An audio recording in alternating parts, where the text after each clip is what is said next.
नमस्कार मित्रांनो, सेवा अकॅडमी मध्ये आपलं सहर्ष स्वागत आहे. मित्रांनो, राज्यसेवा पूर्व परीक्षा म्हणजे महाराष्ट्र राज्यपत्रित नागरिक सेवा संयुक्त पूर्व परीक्षा या यांच्या आतापर्यंत झालेल्या प्रश्नपत्रिकेचं विश्लेषण आपण करतोय. आणि आता आपण घेतलेला आहे 2024 ला म्हणजे 1 डिसेंबर 2024 ला जी राज्यसेवा पूर्व परीक्षेचा पेपर झालेला आहे त्या प्रश्नपत्रिकेचं विश्लेषण. बाकी सर्व घटक बघितलेले आहेत. आपण आता आलेलो आहे विश्लेषण करत राज्यघटना या घटकापर्यंत म्हणजे राज्य व्यवस्था. यावरती 6 हे सोपे प्रश्न होते, मध्यम हे 7 प्रश्न आणि कठीण हे 2 प्रश्न होते. असं एकूण 15 प्रश्न राज्यघटना या घटकावरती विचारलेले होते. आता हे प्रश्न विचारलेले होते तर त्यासाठी आपण जर ही प्रश्नपत्रिका बघितली तर तुलनेने हा जो काही विषय होता म्हणजे राज्यघटना हा घटक होता तो सर्वाधिक गुण मिळवून देणारा होता. आणि 15 पैकी आपण बघितलं तर 7 प्रश्न हे सोपे होते, 6 प्रश्न सोपे होते, 7 हे मध्यम आणि 2 हे कठीण होते. असे एकूण 15 प्रश्न होते. आणि या परीक्षेचा अभ्यास करत असताना आपल्याला एम लक्ष्मीकांत यांचं इंडियन पॉलिटी हे पुस्तक वापरणं गरजेचं आहे. इंडियन पॉलिटी या पुस्तकाची लिंक मी डिस्क्रिप्शन बॉक्समध्ये दिलेली आहे, तिथून तुम्ही ऑर्डर करू शकता जेणेकरून तुम्हाला डिस्काउंटेड प्राइस मध्ये ती मिळून जाईल. आता किंवा ते नाही वापरत असाल, मराठी बी त्याची एडिशन आहे आणि इंग्लिश पण आहे, तुम्हाला जसं पाहिजे. किंवा ते जर तुम्हाला जमत नसेल तर बाजारात असलेलं समकक्ष दर्जाचं दुसरं कुठलंही पुस्तक तुम्ही अभ्यासू शकता. आता हे अभ्यासत असताना या प्रश्नपत्रिकेपुरता मी म्हणतो मूलभूत हक्क यावरती भर द्या. मार्गदर्शक तत्वे, घटना दुरुस्ती, संसद, राज्यव्यवस्था आणि घटनात्मक पदे उदाहरणार्थ कॅग, निवडणूक आयोग या प्रकरणावर आपली पकड येणं मजबूत करा. त्यातील सोपे प्रश्न चुकणार नाहीत याची खात्री करा. हा तुमचा दृष्टिकोन असायला हवा. आता जाऊयात आपल्या प्रश्नांकडे. बघा, पहिला प्रश्न काय होता की मुख्य माहिती आयुक्ताच्या नियुक्तीची शिफारस करणाऱ्या समितीचे खालीलपैकी कोण सदस्य आहेत किंवा असतात? पंतप्रधान, लोकसभेचा विरोधी पक्ष नेता, राज्यसभेतील विरोधी पक्ष नेता, पंतप्रधानाद्वारे नामनिर्देशित केंद्रीय कॅबिनेट मंत्री, लोकसभा सभापती. तर यामधील राज्यसभा आणि लोकसभा सभापती आपण आपल्या याच्याकडे जाऊयात विश्लेषणाकडे. ठीक आहे, तर बघा याचं ही पीडीएफ तुम्हाला मी पाठवून देऊ शकतो सेवा अकॅडमीच्या टेलिग्राम चॅनलवरती. डिस्क्रिप्शन बॉक्समध्ये लिंक आहे, तिथे जाऊन तुम्ही जॉईन व्हा म्हणजे तुम्हाला इथून पुढच्या सर्व प्रश्नपत्रिकेची पीडीएफ भेटून जाईल. बघा, हा प्रश्न आपण वाचलेला आहे. याचं योग्य उत्तर काय आहे? पर्याय क्रमांक 1 म्हणजेच मी तिथं बघितलं पंतप्रधान म्हणजे माहिती आयुक्ताच्या नियुक्तीची शिफारस करणाऱ्या समितीचं सदस्य असतात. पंतप्रधानाद्वारे नामनिर्देशित केंद्रीय कॅबिनेट मंत्री पण याचे सदस्य असतात. आणि लोकसभेचा विरोधी पक्ष नेता हा पण या समितीचे सदस्य असतात. राज्यसभेचे विरोधी पक्ष नेता नसते आणि लोकसभेचे सभापती हे पण नसतात. म्हणजे पर्याय क्रमांक 1 हे योग्य उत्तर आहे. आता माहिती आयुक्ताची निवड करण्यासाठी पंतप्रधानांच्या अध्यक्षतेखाली एक समिती असते. त्यामध्ये लोकसभेतील विरोधी पक्ष नेता आणि पंतप्रधानांनी नामनिर्देशित केलेले एक कॅबिनेट मंत्री यांचा समावेश होत असतो. आता राज्यसभेचे विरोधी पक्ष नेता या समितीचे सदस्य नसतात, पण ते सीबीआय संचालकाच्या निवड समितीमध्ये असतात. हे लक्षात ठेवणं गरजेचं आहे. भविष्यामध्ये यावर प्रश्न बनू शकतो. आता लोकसभा सभापती हे का नाही, ते या समितीचे भाग नसतात. म्हणजेच ते लोकपाल निवड समितीसारख्या समित्यामध्ये असतात. लोकसभेचे सभापती कशामध्ये असतात? लोकपाल निवड समिती जी काही असते त्यामध्ये असतात. आता पुढचा प्रश्न आपण मुद्दामून जे आयोगाची प्रश्नपत्रिका घेतोय हे इथं आपल्याला तुम्हाला पीडीएफ भेटल्यानंतर इथे क्लिक केलं तर आपल्या टेलिग्राम चॅनलवरती तुम्ही जाऊ शकता. सेवा अकॅडमी असं आयडी आहे. ठीक आहे, आता आयोगाची मी मुद्दाम प्रश्नपत्रिका घेतो कारण की इकडे प्रिंट मिस्टेक काही असू शकतात. आणि दुसरी गोष्ट की यामध्ये मराठी आणि इंग्रजी या दोन्ही मध्ये तुम्ही प्रश्न वाचू शकता. ज्यांना इंग्रजीमध्ये प्रश्न हवे त्यांच्यासाठी. आता दुसरा प्रश्न, भारताच्या राज्यघटनेतील कोणत्या कलमात भारताचे नियंत्रक आणि महालेखापरीक्षक या पदाची तरतूद आहे? डायरेक्ट एकदम फॅक्च्युअल क्वेश्चन आहे. कलम विचारलेले. आता पर्यायामध्ये काय? 148, 343, 266 आणि 248. आता याचं योग्य उत्तर काय आहे? तर 148 हे पर्याय क्रमांक आता तिकडे जात नाही मी, इथेच हे करतो. 148 हे योग्य उत्तर आहे, कारण भारतीय राज्यघटनेच्या 148 मध्ये कॅग म्हणजे नियंत्रक महालेखा परीक्षक हा स्वतंत्र घटनात्मक पदाची तरतूद आहे. ते देशाच्या सार्वजनिक वित्ताचे रक्षण करत असते. आणि आता कलम 343 हे कशा संदर्भात आहे, हे अधिकृत राजभाषेशी संबंधित आहे, ऑफिशियल लँग्वेज संबंधित आहे. जे देवनागरी लिपीमध्ये असलेली हिंदी ही आपली ऑफिशियल लँग्वेज आहे. ठीक आहे. आता कलम 266 हे पण खूप महत्वाचं कलम आहे, याच्यावरती प्रश्न येऊ शकतो. कलम 266 हे भारताच्या आणि राज्याच्या एकत्रित निधी, कन्सोलिडेटेड फंड आणि लोकलेखा पब्लिक अकाउंट समिती संदर्भात आहे, यावरही भविष्यात प्रश्न येऊ शकतो. आता 248 हे कशा संदर्भात आहे, संसदेचे शेष अधिकार, रेडिशरी पॉवर ऑफ लेजिस्लेशन याविषयी आहे. म्हणजेच विषयाचा उल्लेख कोणत्याही सूचीमध्ये नाही, केंद्र सूची, राज्य सूची, ज्या काही आपल्या सूची आहे आणि समवर्ती सूची यामध्ये कुठलाही विषय नसेल तर 248 नुसार ते पॉवर कोणाकडे आहे तुम्ही कमेंटमध्ये सांगायचं. आणि कायदा केल्याच्या नंतर जरी समवर्ती सूचीमध्ये एखादा विषय असला तर कायदा राज्यांनी केला आणि केंद्राने केला तर कुठला कायदा वरचढ ठरतो हे पण तुम्ही कमेंटमध्ये मला सांगणार आहात. आता योग्य उत्तर आपण बघून घेतलं, पर्याय क्रमांक 1 आहे. पुढे केशवानंद भारती, आपण ओरिजिनल पेपरचा प्रश्न बघूयात म्हणजे जेणेकरून सोपं जाईल तुम्हाला. ठीक आहे. आता काय, केशवानंद भारती खटल्यात खालील विधानाचा विचार करा. सदरहून खटला हा भारताचे सरन्यायाधीश एन रे यांच्या नेतृत्वाखाली 13 न्यायमूर्तीच्या खंडपीठापुढे चालला.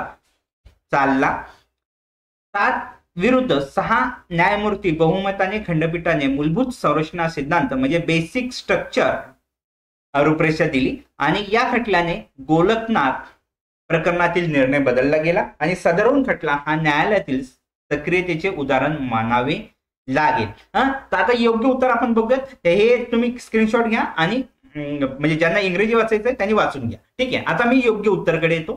तर योग्य उत्तर याचं आहे पर्याय क्रमांक 2.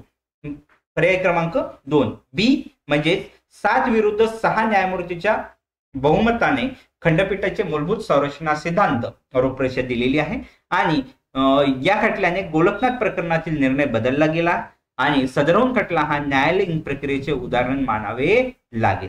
आता हा जे काही ON रे नाहीयेत, आपण सविस्तर पुढे येणारच आहे. केशवानंद भारती हा खटला घटनेच्या मूलभूत संरचनेच्या सिद्धांतासाठी ओळखला जातो, हे लक्षात घ्या, यावर प्रश्न येऊ शकतो, खूप महत्वाचा आहे. गोलकनाथ खटल्याचा निकाल फिरवला गेला आणि तो न्यायालयीन सक्रियतेचे एक उदाहरण म्हटले जाते किंवा मानले जाते. सदरहून खटला हा भारताचे न्यायमूर्ती ON रे यांच्या नेतृत्वाखाली, हे विधान चुकीचं आहे कारण ह्या खटल्यावेळी SM सिक्री हे सरन्यायाधीश होते. कोण? SM सिक्री. हा बी प्रश्न कदाचित येऊ शकतो. आता पुढचा आपण ओरिजिनल पेपर बघतोय. ठीक. आता पुढे काय 74वा प्रश्न म्हणजे चौथा राज्यघटनेचा. भारताचा आकस्मिक निधी खालीलपैकी कोणाच्या अधिकाराखाली ठेवण्यात आला आहे किंवा ठेवलेला असतो. तर भारताचे नियंत्रक आणि महालेखा परीक्षक, भारताचे राष्ट्रपती, भारताची संसद, भारताचे पंतप्रधान. तर योग्य उत्तर याचं राष्ट्रपती आहे. आपण सविस्तर बघूया इथे. बघा राष्ट्रपती, कारण काय की भारताचा आकस्मिक निधी हा राष्ट्रपतीच्या अखत्यारीत असतो आणि संसदेच्या परवानगीशिवाय अनपेक्षित खर्च भागवण्यासाठी त्यातून आगाऊ रक्कम देऊ शकतात. ठीक आहे. त्याच्यानंतर भारताचे नियंत्रक म्हणजे कॅग आपण आता बघितलं ना, तर या निधीच्या खर्चाचे लेखापरीक्षण करते पण तो त्यांच्या अधिकारात नसतो. संसदेद्वारे हा निधी स्थापित होतो पण राष्ट्रपतीच्या अधिकारामध्ये असतो. आणि भारताचे पंतप्रधान आणि मंत्रिमंडळाच्या सल्ल्यानुसार राष्ट्रपती कार्य करतात पण निधी औपचारिकरित्या जर म्हणायचं तर राष्ट्रपतीच्याच ताब्यात असतो, राष्ट्रपतीच्याच अधिकारामध्ये असतो. आता 75वा प्रश्न. 75वा काय प्रश्न आहे म्हणजे 5वा प्रश्न राज्यघटनेचा. ठीक आहे. घटक राज्यातील आणीबाणी संदर्भात बोमोई खटला बाबत खालीलपैकी कोणते विधान योग्य आहे? खरं काय आहे? बोमोई खटल्याचा निकाल सर्वोच्च न्यायालयाने 1994 मध्ये दिला. घटक राज्यात राष्ट्रपती राजवट आणली गेल्यास राजांना सर्वोच्च न्यायालयाकडे दाद मागता येऊ शकते. सबल कारण नसताना राष्ट्रपती राजवट आणली गेल्यास सर्वोच्च न्यायालय केंद्र सरकारचा निर्णय रद्द करू शकते आणि घटक राज्यातील विधानसभा बरखास्त करण्याच्या आदेशाला संसदेची मान्यता घेणे आवश्यक असते. तर याचं योग्य उत्तर आहे पर्याय क्रमांक 2 म्हणजे 4 बी. S.R. बोमई खटला हे ना 1994 मध्ये झालेला होता आणि कलम 256च्या वापराला न्यायालयीन पुनरावलोकनाच्या कक्षेमध्ये आणले आणि राष्ट्रपती राजवट लागू करण्यावर मर्यादा घातल्या गेल्या आणि ज्यामुळे हे जे काही आपण वरील 4 विधान बघितले ते 4 विधान सत्य आहेत. आता हे मी शॉर्ट मध्ये घेतलेलं आहे. आपण इथं सविस्तर प्रश्न बघूया. 6वा प्रश्न राज्यघटनेमधला. तर तो आहे अयोग्य जोडी आपल्याला ओळखायची आहे. अयोग्य जोडी काय आहे? जुलै 1947 संविधान सभेद्वारा राष्ट्रध्वजाचा स्वीकार. जानेवारी हे तुम्ही बघून घेतलं. आता आपण उत्तराकडे जाऊयात. तर जुलै अयोग्य जोडी कुठली आहे? तिसरी म्हणजे जानेवारी 2025 1949 शासनाद्वारे राष्ट्रीय दिनदर्शिकेचा स्वीकार ही चुकीची जोडी आहे. बाकीची जुलै 22 हे 1947 संविधान सभेद्वारे राष्ट्रध्वजाचा स्वीकार ही बरोबर आहे आणि जानेवारी 24 जानेवारी 1950 संविधानाद्वारे राष्ट्रगीताचा स्वीकार हे पण योग्य आहे आणि 26 जानेवारी 1950 शासनाद्वारे राष्ट्रीय चिन्हाचा स्वीकार हे पण योग्य आहे. बरोबर. आता ही तिसरी जी काही चुकीची आहे ती का की भारतीय राष्ट्रीय दिनदर्शिकेचा स्वीकार शक्यत्वावर आधारित म्हणजे स्वीकार 22 मार्च 1957 रोजी करण्यात आला होता. तो 25 जानेवारी 1950 नाही. काय आहे? 22 मार्च 1947. आणि याविषयी अजून की राष्ट्रध्वजाचा स्वीकार आहे. राष्ट्रध्वजाला संविधान सभेने या दिवशी मान्यता दिली. तो होता 22 जुलै 1947. 24 जानेवारी 1950 राष्ट्रगीताचा स्वीकार हे पण बरोबर आहे कारण जनगण मन या राष्ट्रगीताचा आणि वंदे मातरम या राष्ट्रीय गीताचा स्वीकार या एकाच दिवशी झालेला आहे. तो 24 जानेवारी 1950. आता 26 जानेवारी 1950 सगळ्यांना माहिती आहे राष्ट्रीय चिन्हाचा स्वीकार हे बरोबर आहे. सारनाथ येथील जे काही अशोक स्तंभ आहे स्तंभावर आधारित राष्ट्रीय राजमुद्रेचा स्वीकार या दिवशी म्हणजे 26 जानेवारी 1950 साली करण्यात आलेला आहे. आता 7वा प्रश्न.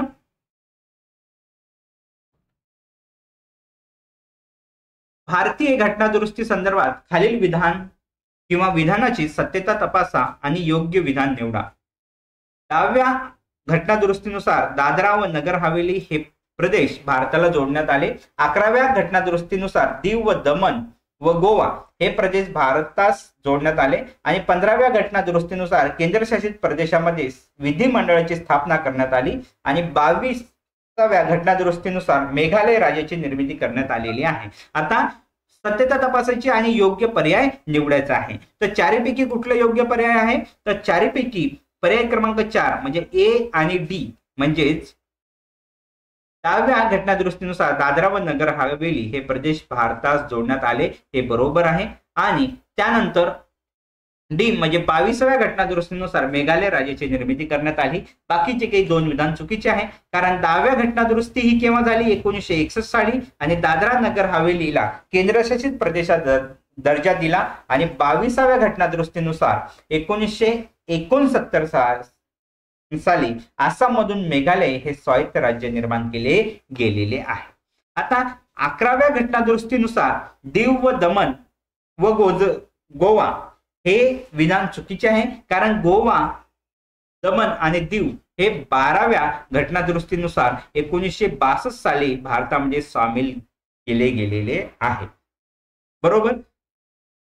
तर इथं 11व्या ऐवजी काय आहे? 12व्या आणि केव्हा? 1962. ठीक आहे, लिहिल्या जात नाही इथं आहेत. तर आता 15व्या घटना दुरुस्तीनुसार केंद्रशासित प्रदेशामध्ये विधिमंडळाची स्थापना ओके, हे चुकीचं आहे, कारण काही केंद्रशासित प्रदेशामध्ये विधिमंडळाची तरतूद आहे, पण ती 15व्या नसून 14व्या घटना दुरुस्तीद्वारे 1962 मध्ये करण्यात आलेली आहे. आता घटना दुरुस्त्या पण काही महत्वाच्या, हे लक्षात ठेवणं गरजेचं आहे, हे आपण अभ्यास करताना लक्षात ठेवणं गरजेचं आहे. त्याच्यानंतर पुढचा 8वा प्रश्न, केंद्रीय माहिती आयोगामध्ये एक मुख्य माहिती आयुक्त आणि जास्तीत जास्त किती माहिती आयुक्ताचा समावेश असतो? म्हणजे हा सरळ सरळ फॅक्च्युअल क्वेश्चन आहे. तर 10 माहिती आयुक्त, आय थिंक 2 हे याचं योग्य उत्तर असावं, तरी आपण बघून घेऊयात. हा, तर 10 माहिती आयुक्त. माहिती अधिकार अधिनियमन जे काय आहे 2005 नुसार केंद्रीय माहिती आयोगात एक मुख्य माहिती आयुक्त 1+10 आणि आवश्यकतेनुसार पण जास्तीत जास्त 10 माहिती आयुक्त, म्हणजे ते जास्तीत जास्त 1+10 असू शकतात. हा, जास्तीत जास्त 1+X आपण म्हणूयात ना, जास्तीत जास्त 10. ठीक आहे. आता पुढचा प्रश्न 9वा राज्यघटनेवरचा.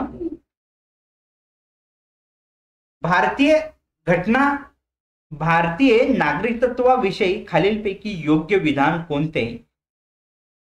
कोणतं विधान आहे किंवा कोणते विधान आहे? भारतामध्ये एकल नागरिकत्व पद्धती आहे.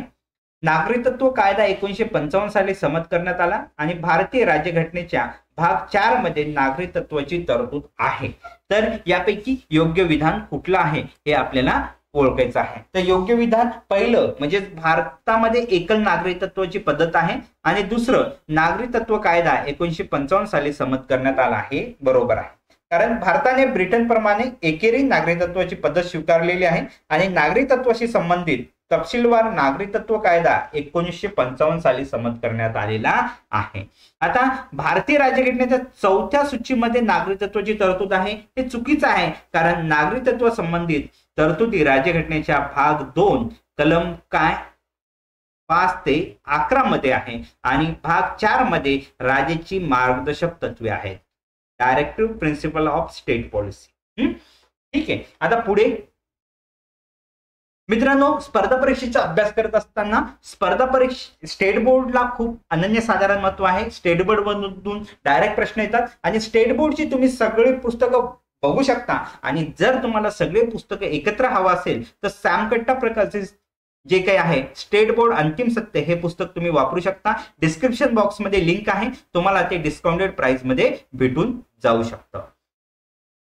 तर आता आपल्या पुढील प्रश्नाकडे येऊयात. आय थिंक प्रश्न 80वा होता.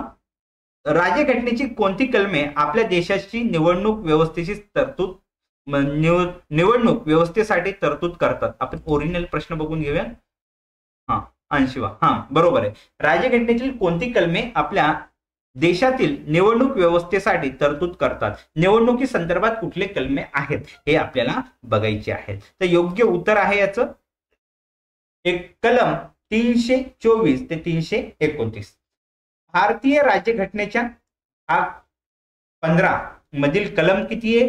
324 ते 329 मध्ये भारतातील निवडणूक प्रणाली आणि त्याच्यासाठी स्वतंत्र निवडणूक आयोगाची स्थापना व कार्याची तरतूद आहे. म्हणजे निवडणुकी संदर्भात जे काही तरतुदी आहे 324 ते 329 या कलमामध्ये आहेत. आणि जे काही 124 ते 128 हे कशा संदर्भात आहे? सर्वोच्च न्यायालयाची रचना आणि अधिकाराच्या संबंधित आहे. 256 ते 239 हे कलम केंद्र आणि राज्यामधील प्रशासकीय संबंधासंबंधित आहेत आणि 274 ते 279 हे कलम केंद्र आणि राज्यामधील आर्थिक संबंध आणि वित्तीय आयोगासंबंधित आहेत. हे लक्षात ठेवा. या कलम हे सगळेच महत्वाचे आहेत, बाय हार्टच करणं गरजेचं आहे, कारण याच्यावर जे प्रश्न मागे विचारले गेले होते आता आलेला आहे. आता पुढचा प्रश्न, भारतीय राज्यघटना धर्मनिरपेक्ष राज्य स्थापित करते, म्हणजेच राज्य रोजगाराच्या बाबतीत धर्माच्या आधारावर भेदभाव करते. धर्मनिरपेक्ष आणि भेदभाव येईल का? नाही येणार, म्हणजे हे चुकीचं ऑब्व्हियसली असणार. राजाने कोणत्याही विशिष्ट धर्माला अग्रक्रमाने वागणूक देण्याचे टाळले आहे. बरोबर. राज्य सर्व धर्मांना समान समजते. बरोबर. आणि सर्व जनतेला श्रद्धा आणि पूजा करण्याचे स्वातंत्र्य आहे. बरोबर. कोणत्याही अपवादाशिवाय शैक्षणिक संस्था धार्मिक शिक्षण शिकवण देण्यास स्वतंत्र आहे नाही. म्हणजे पर्याय क्रमांक किती 2 हे योग्य उत्तर आहे. आता आपण आपल्या विश्लेषणच्या पीडीएफ मध्ये जाऊया. तर पर्याय क्रमांक 2 हे योग्य उत्तर आहे. भारतीय धर्मनिरपेक्षतेचा अर्थ असा आहे की राज्याचा स्वतःचा कोणताही अधिकृत धर्म नाही, ते सर्व धर्मांना समान मानते आणि प्रत्येक नागरिकाला आपल्या श्रद्धेनुसार उपासना करण्याचे स्वातंत्र्य देते.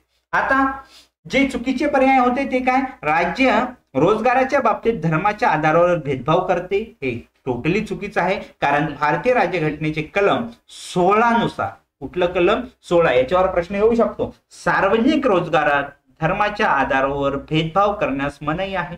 आणि कलम 17 कशा संदर्भात आहे ते तुम्ही कमेंटमध्ये मला सांगायचं आहे. आता जे शैक्षणिक संस्था किंवा धार्मिक शिक्षण देण्यास स्वातंत्र्य आहे हे विधान पण चुकीचं आहे. कलम 28 नुसार पूर्णता किंवा सहकारी अनुदानावर चालणाऱ्या शैक्षणिक संस्थांमध्ये धार्मिक शिक्षण देता येत नाही. आता पुढे, कोणत्या घटना दुरुस्ती कायद्याद्वारे दिल्लीला राष्ट्रीय राजधानी क्षेत्र म्हटले गेलेले आहे. घटना दुरुस्तीवर खूप प्रश्न यावर आलेले आहेत, हे आपल्याला लक्षात येतं. बघा, आपण ओरिजिनल प्रश्न बघूयात. आयोगाच्या कोणत्या घटना दुरुस्तीद्वारे कायद्याद्वारे दिल्लीला राष्ट्रीय राजधानी NCR नॅशनल कॅपिटल, बरोबर. 63वी घटना दुरुस्ती कायदा, 69वी घटना दुरुस्ती कायदा आणि 91वी घटना दुरुस्ती कायदा, 93वी घटना दुरुस्ती कायदा. तर योग्य उत्तर आहे 69वी घटना दुरुस्ती कायदा, 69. कारण ते 1991 साली 69वी हे इथं जमलेलं नाहीये, हे लक्षात येईलच तुमच्या इथे आहेत. 69वी घटना दुरुस्ती कायद्यानुसार दिल्लीला राष्ट्रीय राजधानी म्हणजे नॅशनल कॅपिटल टेरिटरी असा विशेष दर्जा देण्यात आला आणि तेथे विधानसभा आणि विधानमंडळाची तरतूद करण्यात आलेली आहे. याच्यावरही प्रश्न येऊ शकतो, हे लक्षात राहू द्या. 63वी घटना दुरुस्ती कायदा कशा संदर्भात आहे? घटना दुरुस्ती, या घटना दुरुस्तीने काय झालेलं होतं, पंजाबमध्ये आणीबाणीच्या तरतुदीमध्ये बदल केला गेलेला होता. आणि 91वी घटना दुरुस्तीनुसार मंत्रिमंडळाचा आकार मर्यादित केला गेला आणि पक्षांतर बंदी कायदा अधिक मजबूत केला गेलेला आहे. याच्यावर प्रश्न येऊ शकतो. ठीक आहे, मंत्रिमंडळाचा आकार मर्यादित केला गेला होता, तो किती प्रमाणात असावा हे तुम्ही कमेंटमध्ये सांगायचं आहे. 93वी घटना दुरुस्ती कायदा, यानुसार इतर मागासवर्गीयासाठी खाजगी शिक्षण संस्थांमध्ये आरक्षणाची तरतूद करण्यात आलेली आहे. खाजगी शिक्षण संस्थांमध्ये आरक्षणाची तरतूद करण्यात आली कुठल्या घटना दुरुस्तीनुसार? 93व्या घटना दुरुस्तीनुसार. आता पुढचा प्रश्न, 13वा प्रश्न आहे राज्यघटनेसंदर्भातचा. पहिल्या आणि एकूण प्रश्नपत्रिकेमध्ये 83वा. पहिल्या लोकसभेच्या संदर्भात खालील विधाने विचारात घ्या. 25 ऑक्टोबर 1951 ते 21 फेब्रुवारी 1952 या कालावधीत झालेल्या पहिल्या सार्वत्रिक निवडणुकांमध्ये 17 एप्रिल 1952 रोजी पहिल्यांदा लोकसभेची स्थापना करण्यात आली. पहिल्या लोकसभेचे पहिले अधिवेशन 13 मे 1952 रोजी सुरू झाले आणि पहिल्या लोकसभेने आपला कालावधी पूर्ण केला आणि ते 1 एप्रिल 1957 रोजी विसर्जित झाली. आणि श्री GV, हे लक्षात घ्या, मावळणकर हे पहिल्या लोकसभेचे उपसभापती होते. तर कुठलं विधान बरोबर आहे? बरोबर आहे हे निवडायचं आहे. तर यापैकी पहिलं आणि दुसरं, पहिलं विधान आणि पहिल्या लोकसभेचे अधिवेशन 13 मे 1952 रोजी सुरू झाले, हे विधान बरोबर आहे. आणि C आणि D हे विधान चुकीचं आहे. कारण भारताच्या पहिल्या सार्वत्रिक निवडणुका 17 एप्रिल 1952 रोजी आणि पहिली लोकसभा गठीत झाली आणि तिचं पहिलं अधिवेशन 13 मे 1952 रोजी सुरू झालेलं होतं. आणि 1 एप्रिल 1957 रोजी लोकसभा विसर्जित झाली, हे विधान चुकीचं आहे. कारण पहिली लोकसभा 4 एप्रिल 1957 रोजी विसर्जित झालेली आहे. त्याच्यानंतर GV हे पहिल्या लोकसभेचे उपसभापती होते, हे चुकीचं आहे. कारण गवा मावळणकर हे पहिल्या लोकसभेचे सभापती होते. उपसभापती हे अनंत शयनम अय्यर होते. लक्षात असू द्या. पहिले सभापती कोण? गवा मावळणकर आणि उपसभापती अनंत शयन अय्यंगार. तर तुम्हाला प्रश्न आहे, महाराष्ट्राच्या विधानसभेचे पहिले सभापती कोण होते हे तुम्ही कमेंटमध्ये सांगायचं आहे. भरपूर सारे प्रश्न आहेत, बघूयात तुम्हाला किती लोक करेक्ट उत्तर देतात. ठीक आहे. आता 14वा प्रश्न, सेकंड लास्ट काय आहे की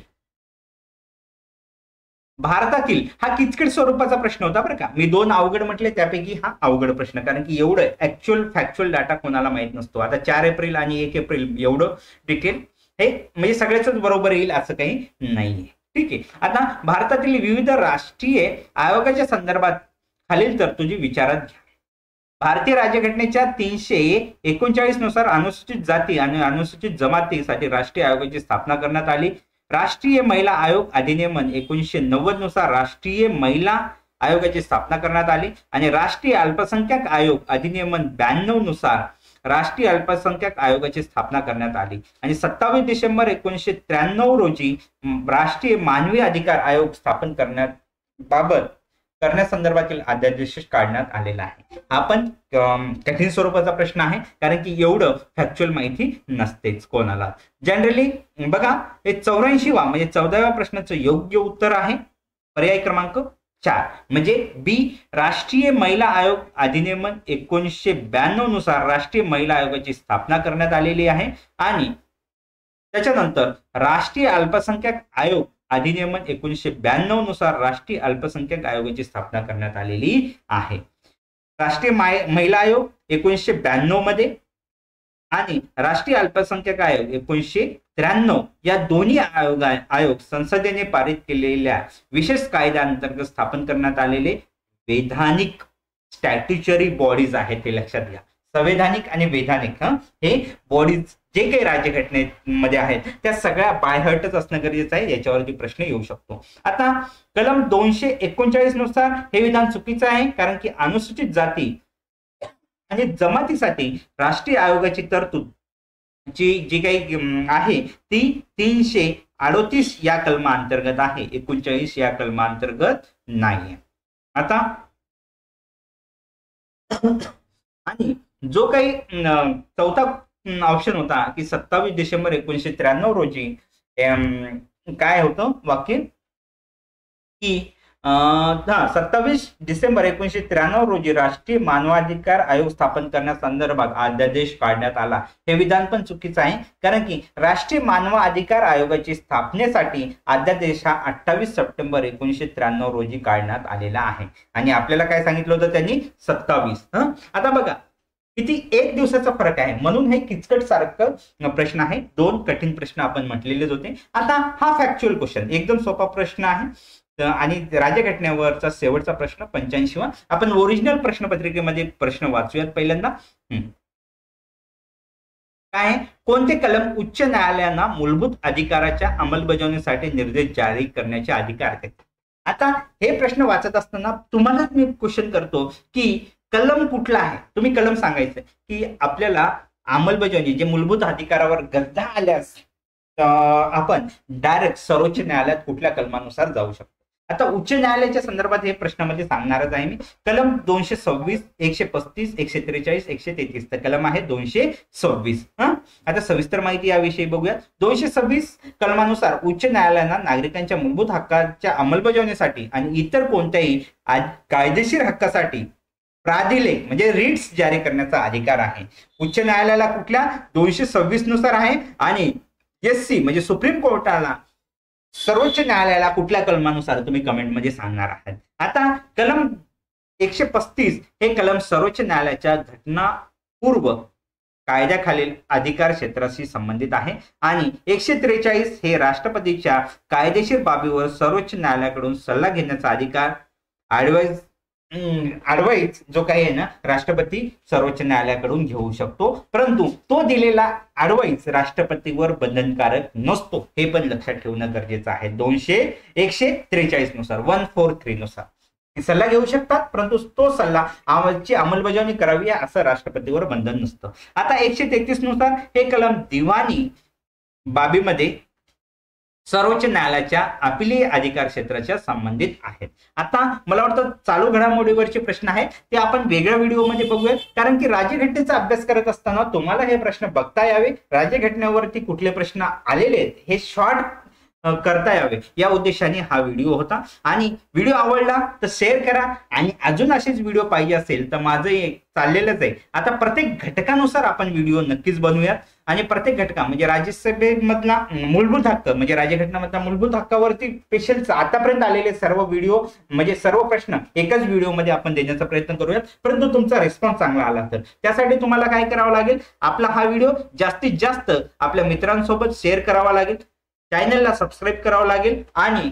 आवडलं पुन्हा व्हिडिओ टाका म्हणून अशी कमेंट करावी लागेल, जेणेकरून यापुढे आपण ही सिरीज चालू करूयात आणि घटकानुसार सिरीज चालू करूयात. अशी प्रश्नपत्रिका तर येईलच, परंतु एका घटकावरती आतापर्यंत एमपीएससीने विचारले सर्व प्रश्नच तुम्हाला एका व्हिडिओमध्ये नक्कीच आपण उपलब्ध करून देऊयात. परंतु त्यासाठी तुमचा रिस्पॉन्स चांगलं येणं गरजेचं आहे.